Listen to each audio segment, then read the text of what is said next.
Okay, it's Monday evening around 6:42. I left work a little early today. All I did was work maybe 12 hours today rather than 18.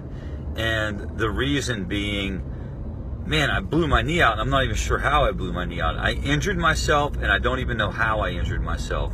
It wasn't even a good story. I didn't even it wasn't playing basketball, it wasn't playing football, it wasn't getting chased by a bear or fighting pirates or anything like that. I was just simply doing my thing. I was lifting weights, and I tweaked my knee, and it's freaking unbearable. But anyway, that's not what I wanted to talk to you about tonight. What I wanted to talk about tonight was this idea of a system. I looked up the definition of a system: a set of interconnected parts, or organisms or organizations, a set of interconnected parts. Also, a set of interconnected principles or procedures. That's a system. Those are systems. And at a macro level, the system that we're using to address addiction is what I want to talk about tonight. And I'm defining system because what I'm trying to do is, again, to emphasize that the system has nothing to do with the individual person or the individual unit. It has to do with the way we do things. So what is the system? What is the quote unquote system? What are the set of interconnected parts? Just start naming things. 1, insurance payers. 2, I guess government payers. 3, I guess people who pay for things themselves. There's the money part of the system. Where does the money come from? And that, a lot of what happens is driven by that part of the equation. Because the second part of the system, or the second interconnected part, is what? The providers. So the providers respond to the money, and then they act accordingly. They see people certain times. So for example, they only see people 3 times a week, 3 hours at a time, and they call that intensive outpatient, and they bill this bundled service. I guess this is how it works. I'm not 100% an expert, but they bill this bundled service. That's the reimbursement mechanism, and they never think differently. They never think twice about it, because they can't really think twice about it, because that's how you get paid.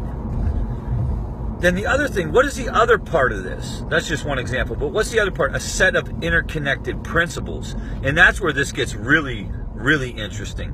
What are the interconnected principles that hold the system together? And it seems to me that these interconnected principles are things like a person has to hit bottom and want it. A person has to be willing. If a person doesn't experience success, however you define that, within a recovery program or within a treatment program, the responsibility lies on the person.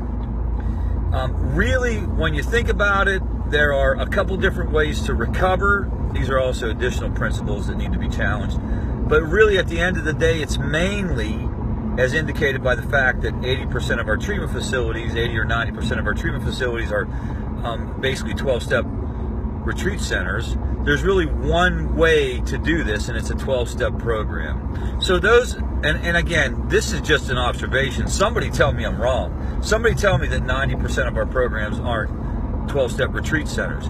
Somebody tell me that the approach isn't wait till they hit bottom. Somebody tell me that the system is only designed to work with people who are willing. And I'm wide open to that feedback. I am wide open to that feedback. So when you put these principles and you put these interconnected parts together, you get the total system. And it's weird how the principles support the rest of the system. Because what happens then, if you work from this model of a person needing to be willing, well then that's only 10% of the population, so we can meet that need. We never could actually meet the need of even 50% of the people with addiction. If 50% of the people with addiction started to show up tomorrow, we would be absolutely overwhelmed. So it works in terms of the total system. The other thing is it works in terms of the payer. I'm sorry, if I'm running an insurance company, hey, if people don't show up, that's better than if they do to my bottom line. So it meets the needs of the payer, and it all kind of feeds in, and it works. And then that becomes a system. That becomes a machine. It becomes an organism, a self-perpetuating organism. And then when organizations like us come along and say, wait a minute, I don't think we should do it that way. I don't think we need to do IOP 3 hours a day for 3 times a week. What if you kind of gave that money and you paid that money in a different way, where like our coaches were paid to go to people's homes, or maybe we did multiple phone calls per day to check on people and see what they're doing, and we could deliver that cheaper. People push back within the system because the system, it protects itself. This is not an indictment against anybody. These are sociological facts. Talk to anybody about how any organization works, or any society works. This is what we're up against. So what we're trying to do is we're trying to turn that. We're trying to get people, and we need champions on the inside. We need champions who are willing to start to think different. Leadership within government, leadership within, our state agencies, leadership within our commercial insurance companies, and leadership within the treatment industry that's willing to say we need to do something radically different. All right, went way long tonight. Again, I appreciate any of your time. Y'all have a wonderful day.